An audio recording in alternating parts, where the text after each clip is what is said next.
Halo. Assalamualaikum warahmatullahi wabarakatuh. Bismillahirrahmanirrahim. Alhamdulillahirabbil alamin.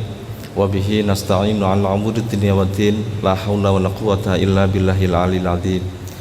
Janallahu wa iyyakum minal aidin wal faizin wal maqbulin. Kullu amin wa antum bi khairin. Amma ba'd. Hadratal muhtaramin, para alim, ulama yang kami hormati, pengasuh Pondok Pesantren Komarudin,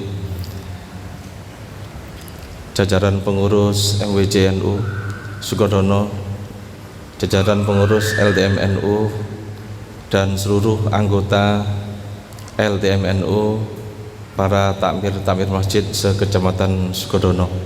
Pertama-tama marilah kita panjatkan puji syukur kehadirat Allah Subhanahu wa taala yang telah melimpahkan rahmat dan nikmatnya.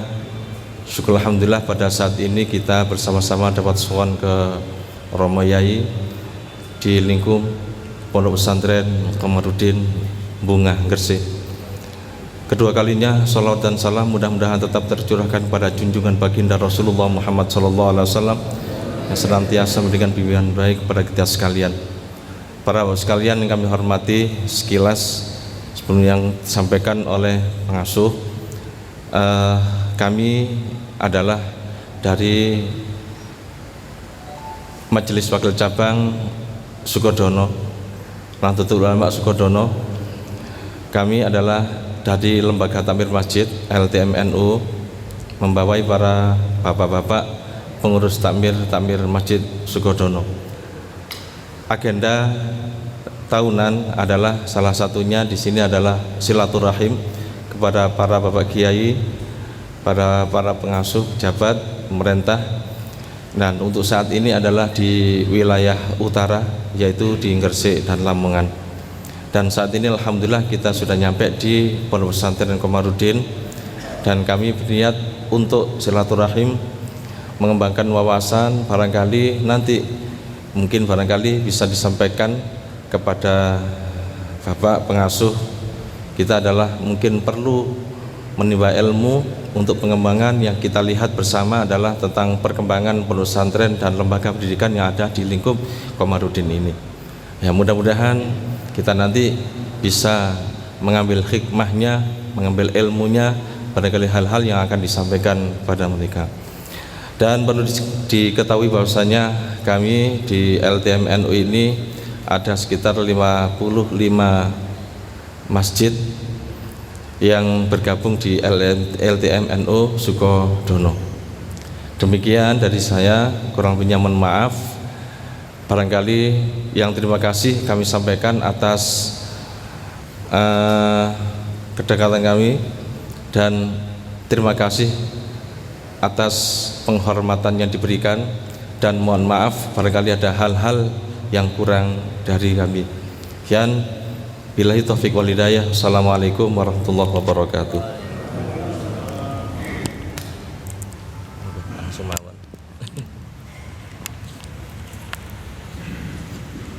Assalamualaikum warahmatullahi wabarakatuh. Alhamdulillahirabbil alamin. Wassalatu wassalamu ala asyrafil anbiya'i wa imamil mursalin Sayyidina Muhammadin wa ala alihi wa sahbihi ajma'in. Asyhadu an la ilaha illallah wa asyhadu anna Muhammadar Rasulullah. Amma ba'd, hadratal afadil, para kiai, wabil khusus para pengurus masjid se-Sidoarjo, Kecamatan Sukodono Sidoarjo. Terima kasih sekali dan ngapunten, mohon maaf yang sebesar-besarnya karena saya tadi di bel itu pas ngajar dan kula mboten buka WA sama sekali sejak kemarin itu. Nggih ngapunten. Terus kok niku wau kula tembusi ke Yai, terus Yai acaranya hari ini padat, setelah ini ada acara lagi.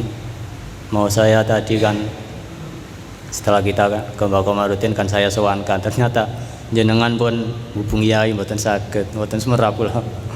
Ngapunten saestu. Kaping kalih saya pribadi dan teman-teman pengurus mohon maaf ngombe wae gak dikai ngombe saking panike kula ketemuan. Nggih, ngapunten saestu. Ngapunten. Soalnya bukan tradisi kami seperti ini tuh. Tradisi kami itu kalau ada tamu paling tidak harus ada minum.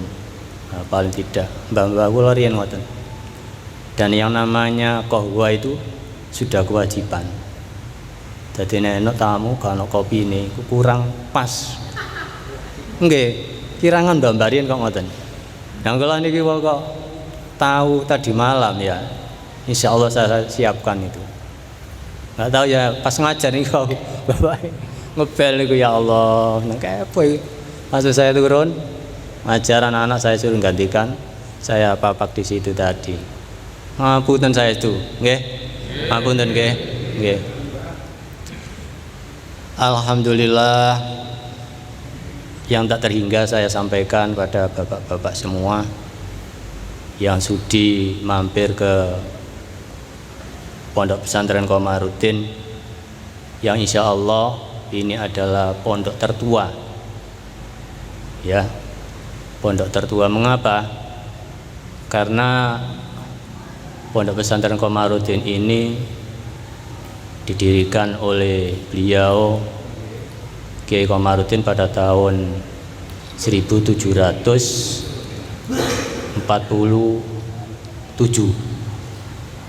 Jadi saya upetung atus petang puluh pitu.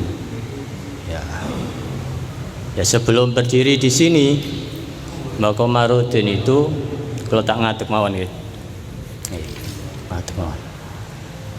Sebelum mendirikan pondok itu beliau berguru pada pesantren di Ponorogo. Jadi saderengipun mriki niku Mbak Komarudin itu berguru ke Ponorogo. Di Ponorogo insya Allah beliau seangkatan dengan Kiai Hasan Besari. Karena pada tahun sebelum 1705 beliau berada di Ponorogo. Mbak Komarudin sendiri berasal dari Seluke Bonang, Jawa Tengah. Dari sana beliau ngaji pondok di Ponorogo pada tahun sebelum 1705 dan pada tahun 1705 beliau pindah mondok ke Madura selama 7 tahun. Di samping itu setelah dari Madura beliau mendirikan pondok pesantren di Kanugrahan Lamongan. Jadi sebelum mendirikan pondok di sini beliau mendirikan pondok di Kanugrahan Lamongan. Ketika Mbak Komarudin mondok di Ponorogo, beliau dititipi putra Bupati Gresik yang namanya Tirtorejo. Jadi Tirtorejo dititipkan ke Mbak Komarudin karena beliau waktu itu menjadi lurah pondok, dititipkan ke Mbak Komarudin. Kemudian pada tahun 1705 Mbak Komarudin itu bermimpi bahwa di Gresik ada pengangkatan pejabat negara. Nah, saat itu dipandang Tirtorejo sudah cukup ilmunya untuk dirinya dan untuk masyarakat, disuruh pulang beliau. Disuruh pulang ikut itu tes kenaikan atau pejabat pemerintah. Ya, benar adanya ketika itu Tirtorejo menjabat sebagai bupati di Sedayu. Jadi pada tahun 1705. Sebelum berpisah dengan Kiai Komarudin, Tirtorejo itu minta kepada Kiai Komarudin bahwa nanti kalau saya menjadi Bupati Gresik, maka jenengan harus menjadi penasehat spiritual saya. Jadi penasehat spiritual Tirtorejo. Mengapa? Karena berdasar manuskrip yang ada, Mbah Komarudin iku Khalifah Mursyid Thariqah Syathoria. Jadi Mbah Komarudin iku di sini itu mengembangkan tarekat Syathoria. Ya, tarekat Syathoria tentunya jenengan sudah paham semua bahwa tarekat itu adalah tarekat yang paling tua di Indonesia, dan itu adalah tarekatnya para aulia-aulia yang ada di Indonesia dan dunia. Setelah itu, setelah di kanugerahan selama 30 tahun, ya Mbah Komarudin, santrinya sudah banyak, Tirtorejo diangkat menjadi Bupati Gresik. Nah, akhirnya Tirtorejo ngabari Mbah Komarudin, menyampaikan berita itu. Saya sudah menjabat sebagai Bupati Gresik pada tahun 1742. Akhirnya karena janjinya tadi, Mbah Komarudin santrinya diboyong ke Gresik. Tidak langsung di Sampurnan sini, beliau melewati beberapa padukuhan, ada Moro di sana, sebelah selatan sana Moro, selama kurang lebih 3 tahun, terus baru pindah ke tanah sini yang oleh Tirtorejo diberi nama Sampurnan. Dari situ yang didirikan pertama oleh beliau adalah Langgar. Jadi setelah babat alas, beliau mendirikan Langgar yang sekarang dikenal dengan Langgar Agung. Soalnya langgare radi ageng. Kalau dulu langgar itu kecil-kecil, itu langgarnya agung. Dan dari situ beliau mengembangkan ilmunya di situ.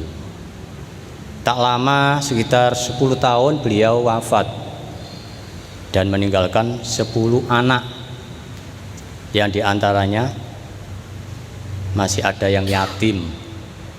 Ya, untuk meneruskan pesantren tersebut, yang menjadi pengelola pada waktu itu adalah Nyai Komarudin, dibantu putra-putri beliau yang ada di sini.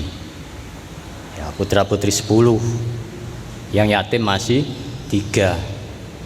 Tuh. Jadi Mbah Komarudin di sini usia 70 tahun itu masih mempunyai anak 3. Mbah Komarudin itu menikahnya umur 40 tahun. Menikahnya 40 tahun Pak Mbah Komarudin. Demi mencari ilmu, dia itu terus cari ilmu sampai lali rabi. Dan menikah istrinya umur 6 tahun. Loh, kok 6 tahun? Mungkin zaman penasaran. Penasaran nggih. Bojone kok 6 tahun. Kok sakniki ono dicekal niku. Mengapa? Ya, kalau ceritani Didik. Enten cerita anu Dik. Ketika Mbah Komarudin pulang dari Ponorogo ke Tuban, pamitan ingin mondok ke Madura sama kakaknya, dia bertemu dengan seorang gadis, Putri Piringgoboyo. Dia hafizul Quran, akhlaknya baik. Tapi dia ketika itu masih ada ilmu yang belum dia pelajari. Akhirnya demi ilmu itu, kakaknya tadi dibilangin, sampen rabi arek iku arek api. Kamu kawin. Nang kon niku kongkon ngawin bapake sapa, ibuke sapa wae gak ero. Soalnya tadi anak pelarian, Pak. Ketika di desa Pringgoboyo ada peperangan, dia lari, kepanggih kali Mbah Komarudin dibawa ke Tuban itu. Menen duwe anak wedok lho piye nasibe arek iku gak jelas. Terus kakake ngoten. Ya wis gampang ta Kak, menen duwe anak wedok tak kawine. Ngoten.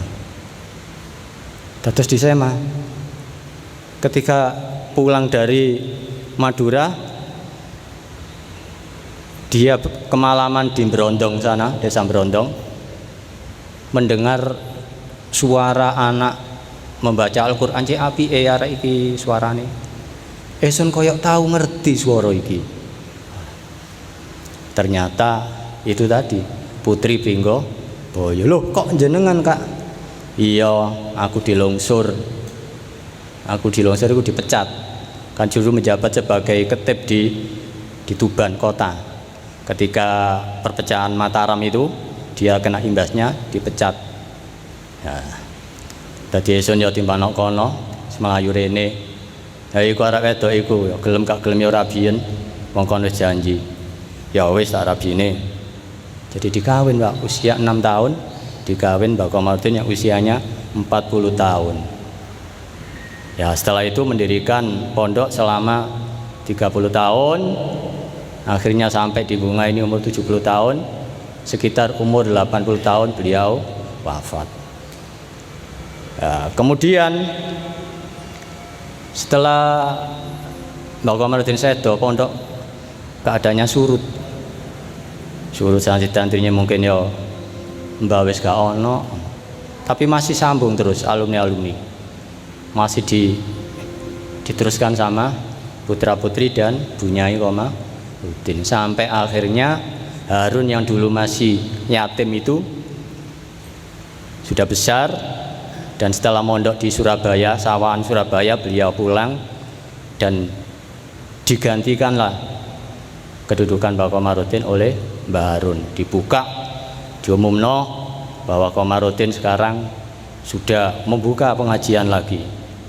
Ya, akhirnya santri-santrinya banyak sampai akhirnya beliau sedo di Mekah. Jadi Mbah Harun itu sedo di Mekah. Kemudian beliau diganti oleh putra menantunya Mbah Bashir. Ya, Mbah Bashir ini ahli bangunan, bangun masjid di mana-mana. Nah ngoten niku bangun niku mboten mek nukangi tok Pak. Sak ndelek duwike. Wonten catatan manuskrip niku dibantu oleh Kiai Abdurrahman, Kiai Abdurrahim. Kebetulan Mbak Abdurrahim itu buyut kula. Wonten catatane Pak. Sumbangan dari ini, sumbangan dari ini, masih lengkap. Gawe serambi sing kono iko, duit teko iki, enten ngoten. Jadi administrasi keuangan itu ditulis dengan rapi. Ngoten. Itu Bapak Bashir, Mbak Abdurrahim itu. Ya sekarang kan tambah enak, tinggal komputer tik. Ya, jadi administrasi itu penting sekali di lembaga kemasjidan, lembaga pendidikan. Nah, itu Mbak Bashir. Ya, setelah Mbak Bashir sedo diganti oleh Mbak Mustafa 2 tahun. Kemudian Mbak Mustafa ini sedo diganti oleh Mbak Soleh Sani. Mbak Soleh Sani namanya Nawawi. Ya dari sini pondok semakin ramai Pak. Pengembangannya dari Madura, dari mana saja. Karena jaringan keilmuannya sudah ke Mekah, ke mana-mana sejak Mbah Harun itu tadi. Dari sanad keilmuannya itu sudah sampai di Mekah sana. Bahwa masalah-masalah yang ada di I'anatul Thalibin itu ceritanya banyak yang dari masalah-masalahnya Mbah Soleh Sani ini. Ya, beliau juga sahabat dari Mbah Khalil Bangkalan. Makanya putra-putri beliau, menantu beliau semuanya mondoknya di Bangkalan. Ya, setelah itu Mbah Soleh sedo diganti oleh Mbah Ismail. Ya, Mbak Ismail ini juga mulai ada pendidikan yang formal, mulai ada alia, ya seperti itu. Terus sanawiyah, tapi santrinya masih sedikit dulu. Kemudian dikembangkan lagi oleh Mbah Soleh Mustafa. Setelah Mbah Ismail Seto diganti Mbah Mustafa, dan berkibarlah nama sekolahan dengan nama As-Sa'adah yang diberi nama oleh Mbah Kiai Haji Hasyim Asy'ari. Mengapa? Karena Mbah Soleh Mustafa itu santrinya Mbah Hasyim Asy'ari, termasuk santri senior. Mengapa saya katakan senior? Beliau itu ketika di pondok minta izin pada Mbah Hasyim, Yai, kula nyuwun izin, apa boleh? Kula nek mantun maghrib tak tilem. Dados mantun maghrib niku dia minta izin tidur. Nang kok ngono piye? Nggih mangke nek pun jam 12 ke atas kula empun mboten tilem malih. Saya tidak tidur lagi. Ya wis tapi ajak kanca-kancamu. Ya. Ngoten. Diizinkan, yaitu saya dari situ saya melihat bahwa beliau termasuk santri senior beliau. Nah, dari situ berkembanglah sekolah di sini, mendirikan SMA. Kemudian pada zaman Kiai Haji Ahmad Muhammad Ahmad ada SMP, ada SMK, dan perguruan tinggi yang insya Allah tahun ini sudah menjadi Universitas Komarudin, doanya ya, amin. Menjadi Universitas Komarudin yang kampusnya ada di sebelah utara sana, ya di utara sana. Ya, itu perkembangan Pondok Pesantren Komarudin dari Mbah Komarudin sampai sekarang. Ya, namun demikian kami tetap mempertahankan ajaran-ajaran Mbah Komarudin yang dulu-dulu. Ya, masih kita pertahankan wirid-wiridane ya, masih kita pertahankan. Nah, wiridan di sini itu aneh. Wiridan ada 2 gelombang. Setelah doa pertama ada wiridan lagi, lalu doa lagi. Ya, di sini itu. Terus yang namanya Rotibul Haddad itu di Pondok Komarudin itu dibaca tiap hari. Dibaca tiap hari untuk santri-santri itu. Malam Senin wajib dibaan. Jadi pendirian dulu malam Senin itu dienggo maca selawat. Niku wis paten niku. Ngaji Quran wajib. Mari subuh, mari asar. Ngaji kitab, ngaji Quran wajib. Ya, itu sekilas dari saya. Barangkali ada kurang lebihnya, saya mohon maaf. Sekali lagi ngapunten saestu. Kalau kudu nangis ngaten iki. Mboten saged ada apapun itu. Ngapunten saestu. Saya mohon maaf. Assalamualaikum warahmatullahi wabarakatuh. Waalaikumsalam.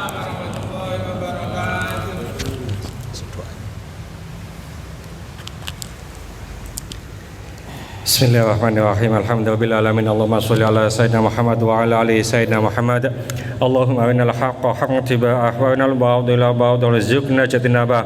Allahumma ighfir lana wa li walidayna warhamhuma kama rabbana shighara. Rabbana la tuzigh qulubana ba'da idh hadaytana wa hab lana min ladunka rahmah innaka antal wahhab. Ya muqallibal qulub tsabbit qulubana ala dinika wa ta'atika. Allahumma inna na'udzubika minal ilmi la yanfa wa qalbi لا يغشى وعمل لا ينفع ودعاء لا يسمع. اللهم يا غني يا حميد يا مبدئ يا معيد يا رحيم يا ودود أغننا بحلالك عن حرامك وبطاعتك عن معصيتك وبفضلك من سواك. اللهم نسألك الهدى والتقى والعفاف والغنى. ربنا آتنا في الدنيا حسنة وفي الآخرة حسنة وقنا عذاب النار وادخلنا الجنة مع الأبرار يا عزيز يا غفار يا رب العالمين. وصلى الله على سيدنا محمد وعلى آله وصحبه وسلم والحمد لله العالمين. الفاتحة.